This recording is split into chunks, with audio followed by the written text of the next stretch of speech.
Oke, sip. Anjay, so gitu caranya. Oke. Kamu perkenalan dulu. Perkenalkan, saya Angelina Pasha dari Prodi Pendidikan Bahasa Inggris dengan NIM 2120302063. Saat ini saya bersama dengan teman saya, Bintang.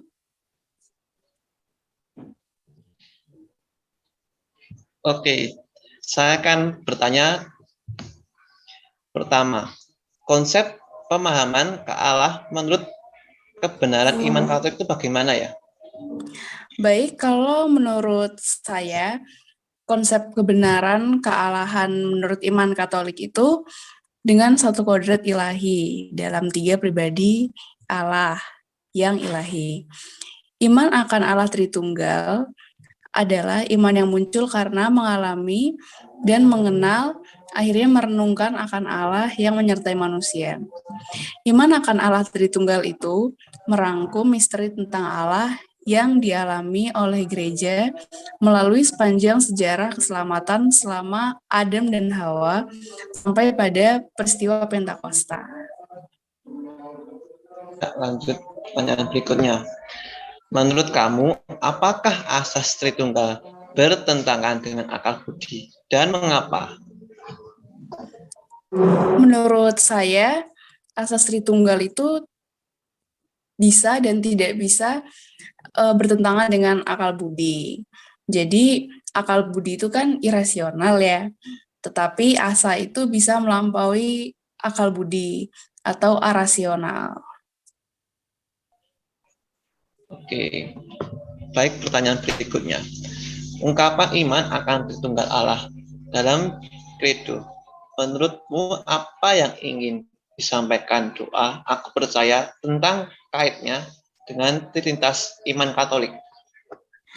Baik, jadi menurut saya hal yang ingin disampaikan Credo tentang Trinitas atau Tritunggal akan Allah itu, jadi Credo itu kan merupakan ringkasan seluruh sejarah karya penyelamatan Allah, mulai dari penciptaan, penjelmaan, kesengsaraan, wafat, kebangkitan, kenaikan ke surga, kedatangan Roh Kudus, kedatangan Kristus kembali, misteri gereja, terus tentang sakramen-sakramen, sampai dengan hidup kekal.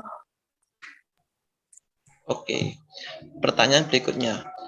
Karya Roh Kudus apa yang membuktikan adanya Trinitas? Karya Roh Kudus yang membuktikan adanya Trinitas itu salah satunya Pentakosta. Karena pada saat Pentakosta itu peran Roh Kudus hadir untuk membawa semangat, persatuan, memberikan keberanian, dan membawa pembaharuan tentang iman.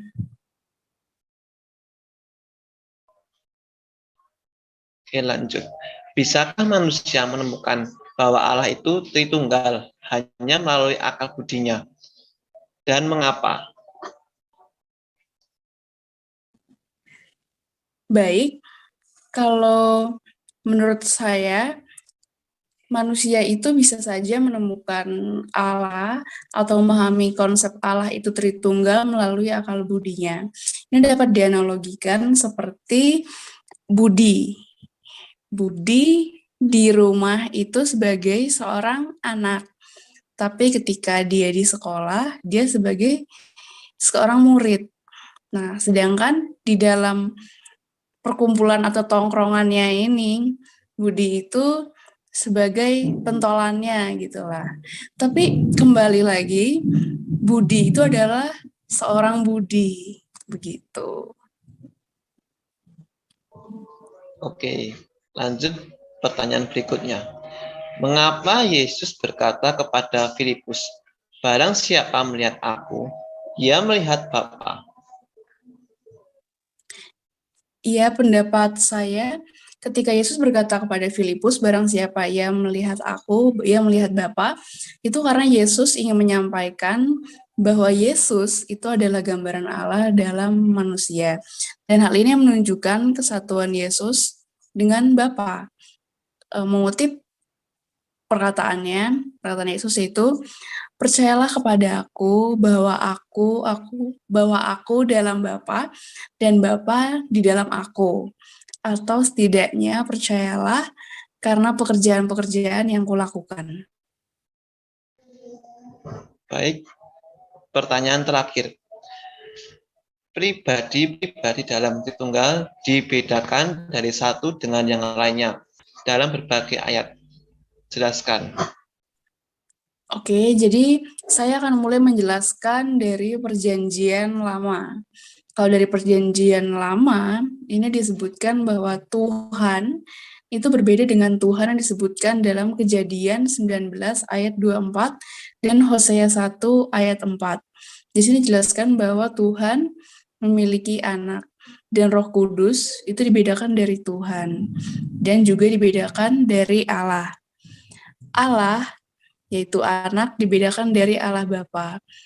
Kemudian dari Perjanjian Baru itu dijelaskan bahwa Yesus berbicara kepada Bapa tentang mengutus Sang Penolong, yaitu Roh Kudus. Hal ini menunjukkan bahwa Yesus tidak memandang dirinya sebagai Bapa atau Roh Kudus. Juga ini terjadi juga pada saat-saat lain yang disebutkan dalam Alkitab. Ketika Yesus berbicara kepada Bapa, tentunya hal ini dia tidak berbicara kepada dirinya sendiri. Dia berbicara kepada pribadinya yang lain dalam Tritunggal, yaitu Sang Bapa.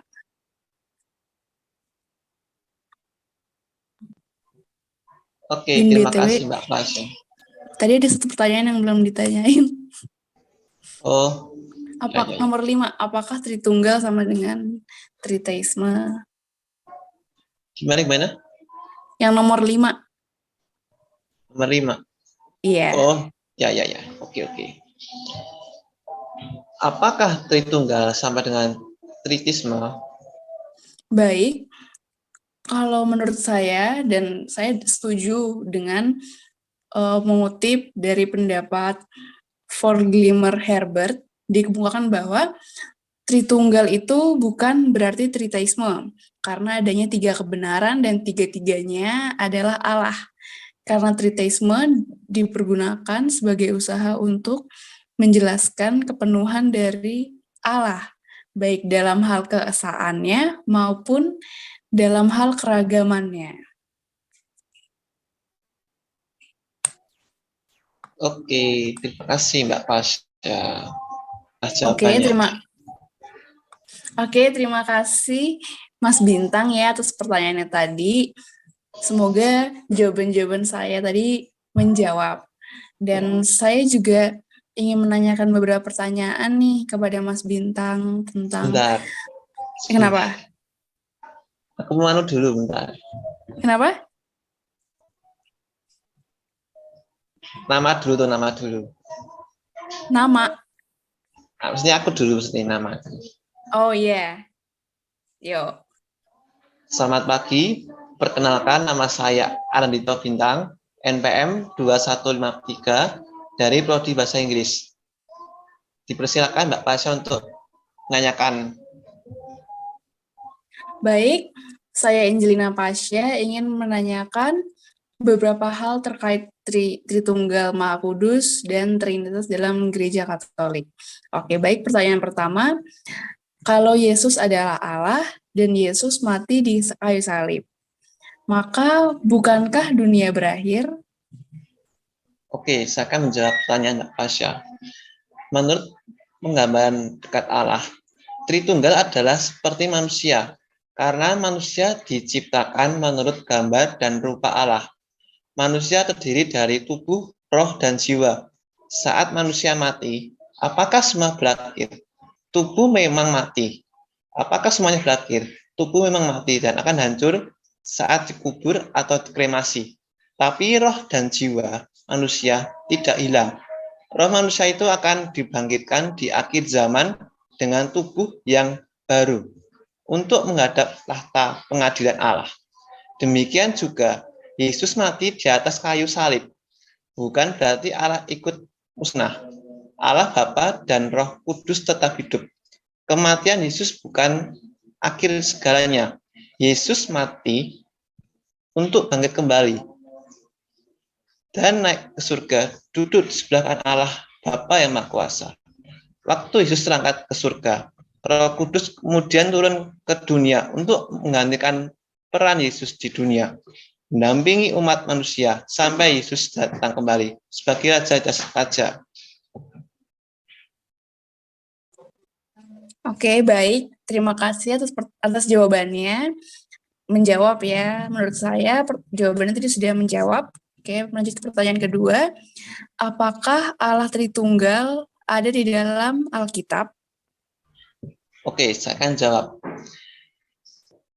Sifat Allah yang Tritunggal dicatat dalam Alkitab, walaupun istilah Tritunggal tidak disebutkan secara eksplisit dalam Alkitab.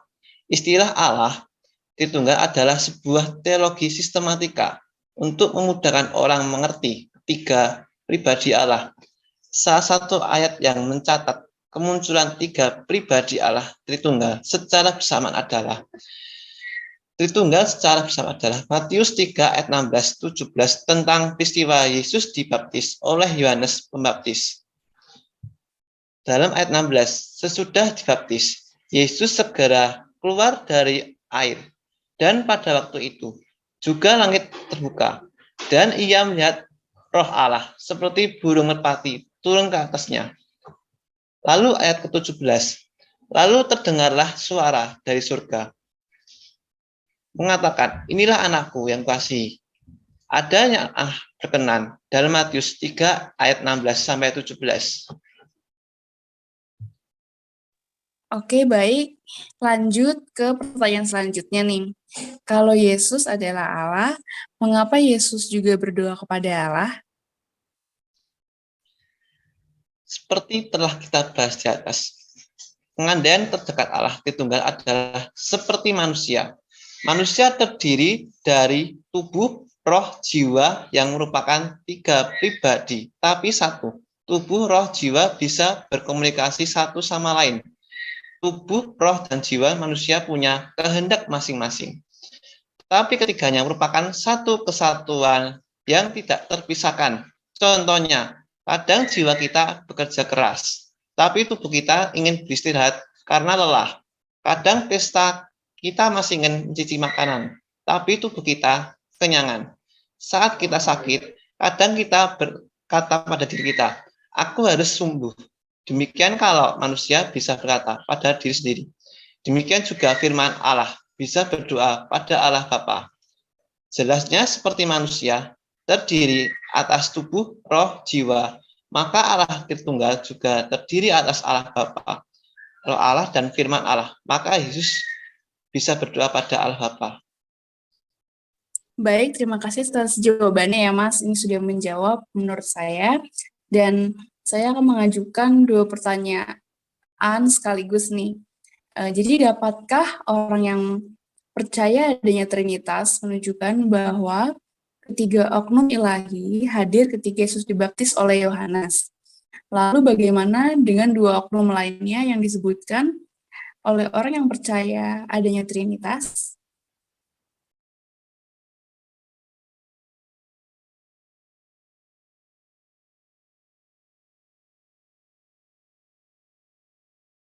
Maaf Bin, masih ke-mute.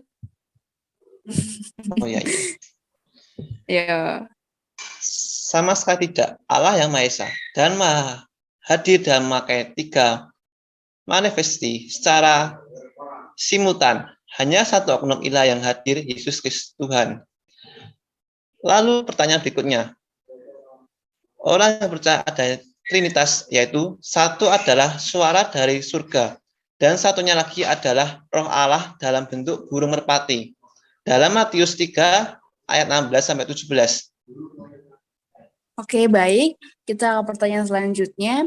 Apakah yang dikatakan oleh suara pada saat Yesus dibaptis? Engkaulah anakku yang kukasih, kepadamu akulah berkenan. Markus 1 ayat 11. Sebagai anak Allah, Yesus adalah Allah yang Maha Esa dalam manusia. Baik. Kemudian pertanyaan selanjutnya nih, Mas. Apakah Alkitab berkata bahwa Allah mencurahkan darahnya dan bahwa Allah menyerahkan dirinya bagi hidup kita? Ya, kisah dari ayat 20 sampai 28. 1 Yohanes 3 ayat 16. Allah mampu melakukan ini karena ia telah menaruh dirinya dalam rupa manusia. Ya. Untuk pertanyaan terakhir, Mas. Alkitab berkata bahwa Allah akan datang kembali bersama orang-orang kudusnya. Ini mengutip dari Zakaria 14 ayat 5. Dan juga bahwa Yesus akan datang kembali bersama semua orang-orang kudusnya. Apakah akan datang kembali dua oknum yang disebutkan di pertanyaan sebelumnya? Ya, saya akan menjawab tidak. Hanya satu yang akan datang kembali, yaitu Allah dan Juru Selamat kita, yang agung Yesus Kristus dalam Titus 2 ayat 13. Baik, jadi semua pertanyaan tadi, sebenarnya udah habis kan? Oh, udah. Oke. Sudah. Terima kasih Mas Bintang sudah hadir dalam perbincangan malam kali ini yang sangat insightful ini. Jadi untuk kata penutup kami mengucapkan terima kasih. Dan sekian dari kami. Ya, Mas Bintang ada kata-kata closing. Ya, saya juga ingin berkata terima kasih juga untuk Mbak Andrina Pasha yang sudah hadir dalam waktu ini. Ya, semisal saya sudah ada kekurangan, saya mohon maaf. Itu saja. Terima kasih. Baik, terima kasih Mas. Asik udah jadi. Ini aku stop dulu.